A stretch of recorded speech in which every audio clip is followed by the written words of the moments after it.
तो हेलो बच्चों, welcome to अध्ययनिक classes. तो जैसा आपको कहा गया था 10 मोस्ट इम्पॉर्टेंट PYQ जो हम लोग लेके आए हैं, हाउ डू चैप्टर है हाउ डू ऑर्गेनिज्म रिप्रोड्यूस, आपके लिए लेके आए हैं। आपके बोर्ड के एग्जाम के लिए बेनिफिशियल रहेगा। बहुत सारे क्वेश्चन हो सकता है कहीं से आपको मिल जाए देखने को आपके अपकमिंग एग्जाम्स के अंदर में। तो शुरू करते हैं। सबसे पहला क्वेश्चन क्या कह रहा है कि व्हाट इज पॉलिनेशन और डिफरेंस बताओ, difference between self pollination and cross pollination. Pollination का मतलब क्या होता है? पॉलिनेशन का मतलब होता है transfer of pollen grain. Pollination का मतलब होता है भाई transfer of pollen grain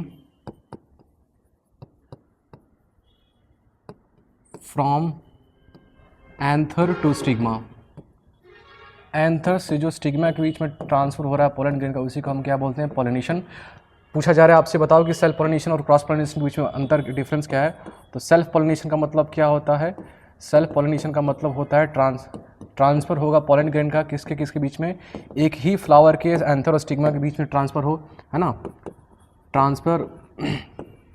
transfer of pollen grain of from anther to stigma, from anther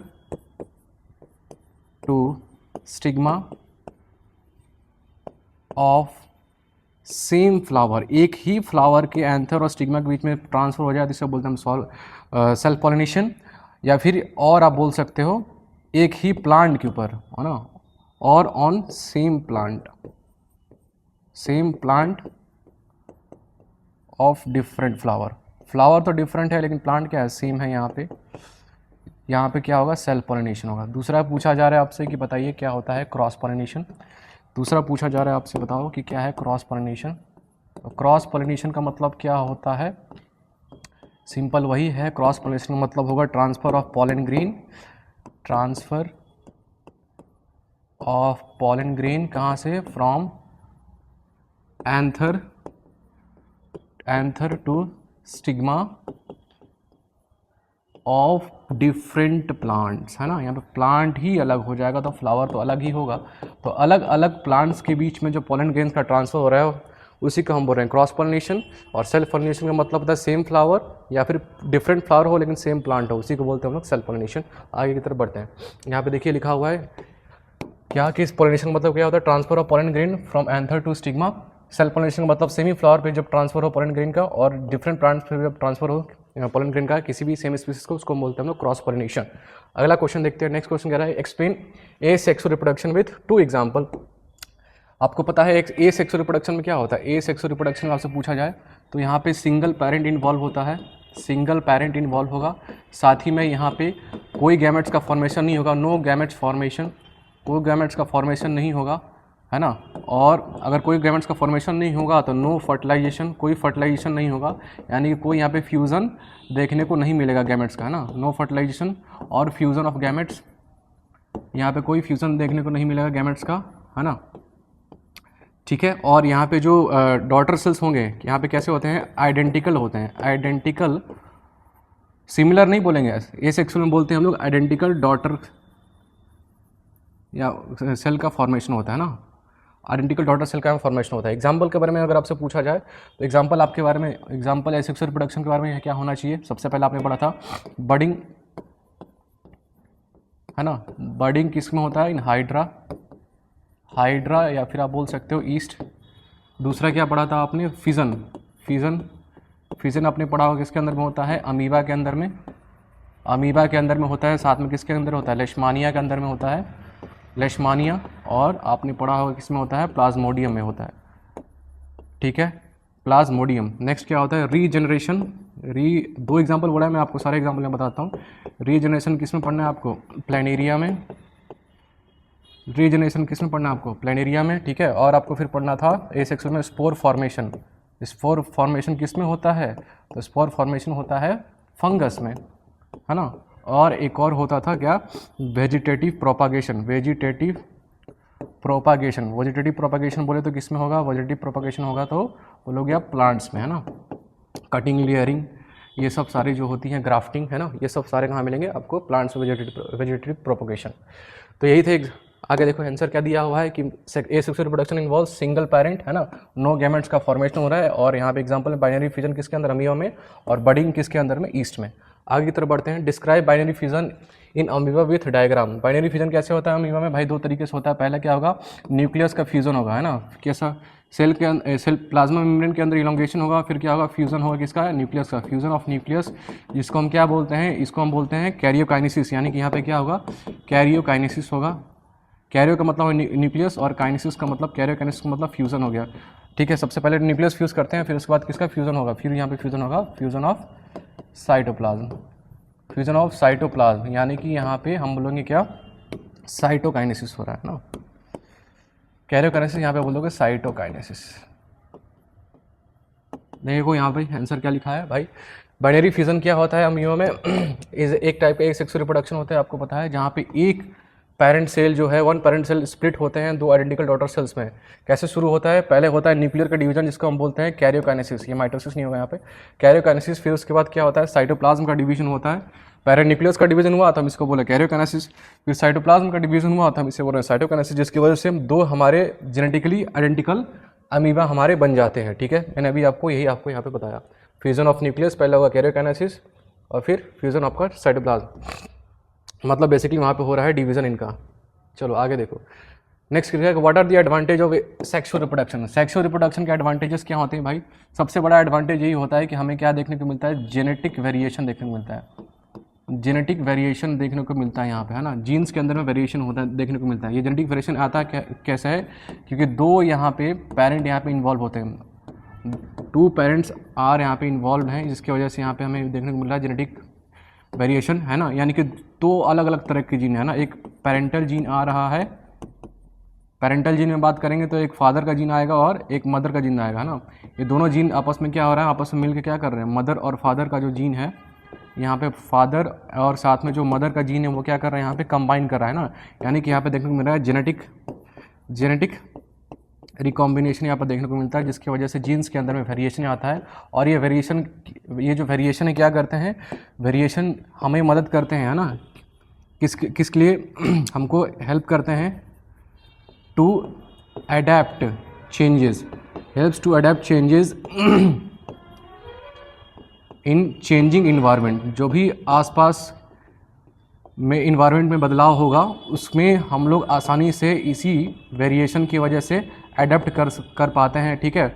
और आप बोल सकते हो यहाँ पे हमें इवोल्यूशन में भी मदद करता है कौन, वेरिएशन, हेल्प्स इन इवोल्यूशन में भी हमारा मदद करेगा क्या, जेनेटिक वेरिएशन। यही बात यहाँ पे लिखी है, देखो, the main advantage of sexual reproduction is creating genetic variation, है ना, leading to offspring with unique gene combination, अलग नया तरह का जीन कॉम्बिनेशन होगा, क्योंकि अलग अलग टाइप के पेरेंट इन्वॉल्व है यहाँ पे, दो अलग अलग जीन का तरह का जीन है यहाँ पे इन्वॉल्व हो रहा है, जिसकी वजह से पॉपुलेशन के अंदर एबिलिटी आ जाती है कि वो चेंजेस जो एनवायरमेंटल में जो भी चेंजेस हो रहे हैं उसको अडेप्ट कर पाएँ, और कोई भी अगर मतलब डिजीज रेजिस्टेंस चेंजेस को अडेप्ट कर पाए, है ना, और साथ में क्या पर कर पाएँ, इवॉल्व कर पाएँ, यानी कि इवोल्यूशन हो पाए उनका, ठीक है, हेल्प इन इवोल्यूशन और adopt the changes in changing environment. आगे देखो, नेक्स्ट क्वेश्चन देखते हैं, name male and female reproductive parts of flower. Name male के बारे में बात करेंगे तो मेल रिप्रोडक्टिव फ्लावर को क्या बोलते हैं, हम बोलते हैं स्टैमेन। स्टैमेन में, इसी स्टैमेन में हमारा क्या होता है, एंथर होता है, जिसके अंदर हमें क्या में देखने को मिलता है, पॉलन ग्रेन।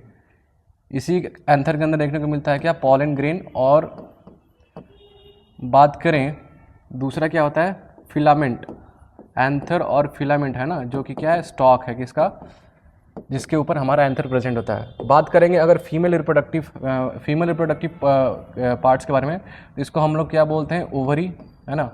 आप ओवरी क्या बोलते हैं, हम सिंपली इसको बोलेंगे कार्पेल बोलते हैं, या फिर हम इसे बोलते हैं पिस्टिल। कार्पेल बोलो या फिर पिस्टिल बोलो। और इसी कार्पेल और पिस्टिल को अगर डिस्ट्रीब्यूट करना चाहोगे तो सबसे ऊपर अपर पोर्शन में क्या प्रेजेंट होता है, तो स्टिग्मा। फिर नीचे की तरफ आओगे, कनेक्टिंग लिंक बनाता है किसके बीच, स्टिग्मा और स्टाइल। स्टाइल क्या करता है, कनेक्ट करता है स्टिग्मा को ओवरी से। तो स्टिग्मा, स्टाइल और ओवरी क्या हो गया, कार्पेल पिस्टिल हमारे फीमेल रिप्रोडक्टिव पार्ट हो गया फ्लावर के, ठीक है। आगे बढ़ते हैं, नेक्स्ट यही बात यहाँ लिखा हुआ है कि रिप्रोडक्टिव फ्लावर इज स्टेमन है, एंथर और फिलामेंट, जबकि जिसके अंदर फॉरेन ग्रेन प्रोड्यूस होता है। जबकि फीमेल्स के अंदर में बात करेंगे, फीमेल रिप्रोडक्टिव पार्ट क्या है, पिस्टिल है, कार्पेल पिस्टिल, जिसके अंदर स्टिग्मा, स्टाइल, ओवरी वगैरह प्रेजेंट होता है। आगे बढ़ते हैं, नेक्स्ट क्वेश्चन क्या कह रहा है कि what is fertilization, where does it occur in humans. Fertilization के बारे में बात करेंगे तो फर्टिलाइजेशन क्या होता है, fusion of male gamete with female gamete, है ना, फीमेल गैमेट। मेल गैमेट बोले तो कौन है हमारा, तो मेल गैमेट बोला जाए तो हमारा स्पर्म है।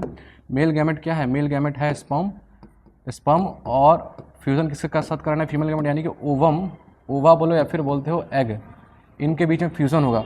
तो स्पर्म स्पर्म फ्यूज़ कर रहा है किसके साथ, एग के साथ, या फिर आप बोल सकते हो ओवा के साथ। तो क्या बनता है हमारा, जाइगोट बनता है। और ये जाइगोट का फॉर्मेशन होता कहाँ पे है, ये जो फर्टिलाइजेशन हो रही है, ये जो बेसिकली फर्टिलाइजेशन हो रही है, ये फर्टिलाइजेशन हमें देखने को मिलता है कहाँ पे, ये फर्टिलाइजेशन हमें देखने को मिलता है फीमेल के फैलोपियन ट्यूब में, फैलोपियन ट्यूब में, है ना।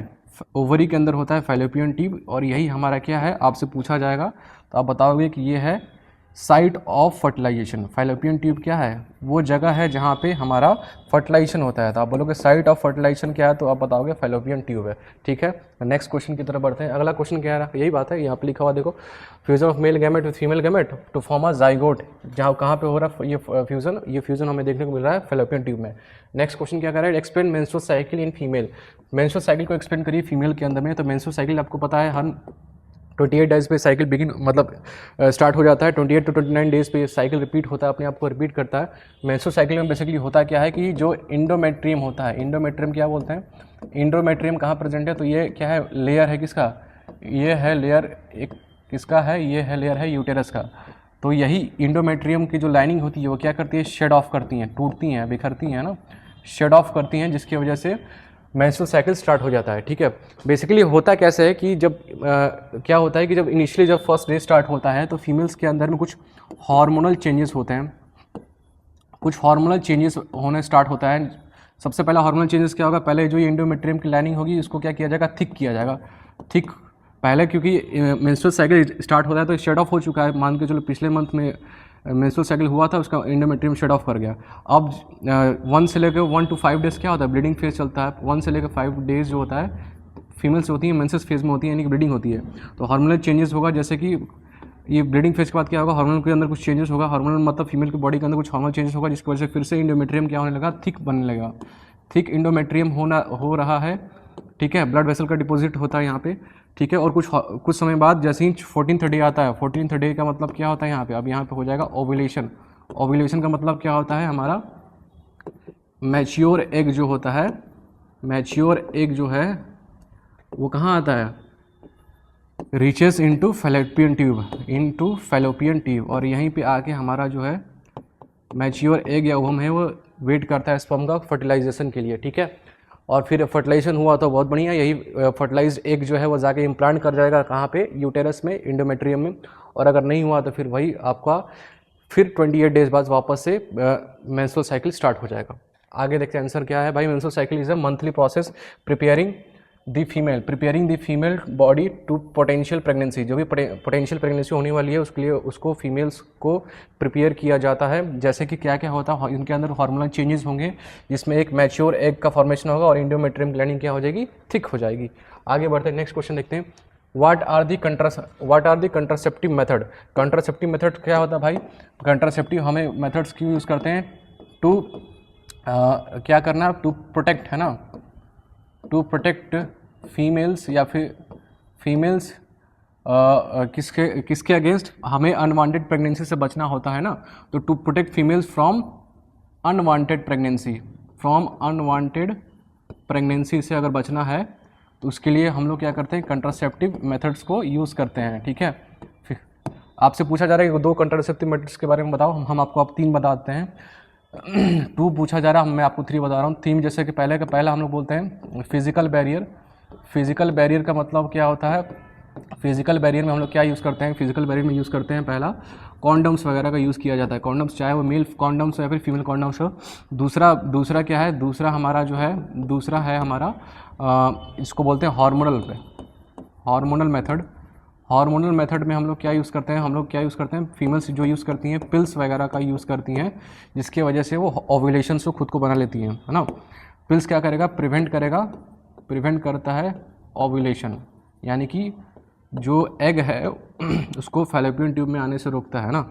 तीसरा हमारा क्या होता है, थर्ड क्या होता है, intra uterine contraceptive device, IUCD जिसको बोलते हैं। इसके अंदर क्या यूज़ करते हैं हम लोग, कॉपर टी को यूज़ करते हैं। फीमेल के यूटेरस के अंदर इम्प्लांट किया जाता है 3 से 4 साल में, फिर से उसको चेंज किया जाता है, ठीक है।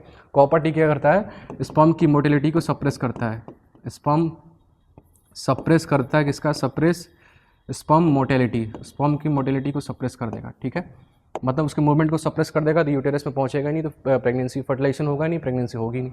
आगे बढ़ते हैं, यही बात यहाँ पर लिखी हुई है। देखो कॉन्ट्रासेप्टिव मेथड में क्या है भाई, कि ये मेथड क्या है, यूज़ किया जाता है प्रिवेंट करने के लिए pregnancy by stopping fertilization, fertilization को रोक दिया जाता है या फिर इम्प्लांटेशन को रोक दिया जाता है ना। यहाँ पे क्या है बेसिकली कर रहा है, protect female from unwanted pregnancy. क्या किया जा रहा है, या तो हम लोग क्या कर रहे हैं, प्रेगनेंसी को रोक रहे हैं, प्रेगनेंसी को रोक रहे हैं, या फिर हम लोग क्या कर रहे हैं, इम्प्लांटेशन को रोक दिया हमने, ठीक है। आगे बढ़ते हैं। दो है कॉन्डम्स हैं, ओरल कॉन्ट्रासेप्टिव। कॉन्डम्स क्या है, फिजिकल बैरियर है, ओरल कॉन्ट्रासेप्टिव पिल्स क्या होते हैं, केमिकल बैरियर होते हैं। आगे की तरफ बढ़ते हैं। Next question, why is reproduction important for organism. आपको तो पता है भाई, जेनेटिक वेरिएशन वगैरह यहाँ पे देखने को मिलता है, इसलिए इंपॉर्टेंट है। जैसे कि देख लो यहाँ पे बातें लिख रखी हैं, reproduction important for organism because it ensure, पहली बात तो कंटिन्यूटी ऑफ स्पीसीज इंश्योर हो रही है, ठीक है। कैसे, बाय प्रोड्यूसिंग न्यू इंडिविजुअल, नए इंडिविजुअल लगातार बनते जा रहे हैं, तो हमारा क्या हो रहा है भाई, कंटिन्यूटी ऑफ स्पीसीज मेंटेन हो रहा है। और ये प्रिवेंट कर रहा है क्या, एक्सटिंक्शन, नए ऑर्गेनिज्म का फॉर्मेशन हो रहा है, जिसकी वजह से एक्सटिंक्शन नहीं हो पाएगा, मतलब हम लोग पॉपुलेशन को एक्सटेंड होने से बचा सकते हैं। और मेंटेन, एक्सटिंक्शन अगर नहीं हो रहा है यानी कि हमारा पॉपुलेशन मेंटेन हो रहा है, ठीक है। एंड और दूसरा क्या भाई, इसके वजह से सेक्सुअल रिप्रोडक्शन की वजह से हमें क्या देखने को मिलता है, वेरिएशन देखने को मिलता है। और वेरिएशन क्या होता है, हमारे लिए बहुत यूजफुल होता है। समय के साथ वेरिएशन, जो यूजफुल वेरिएशन होते हैं, हमें क्या करते हैं, अडप्ट करने में मदद करते हैं जो भी इन्वायरमेंट में चेंजेस होता है, ठीक है। चलिए आगे बढ़ते हैं नेक्स्ट क्वेश्चन की तरफ। नेक्स्ट क्वेश्चन क्या कह रहा है कि differentiate between sexual reproduction and asexual reproduction.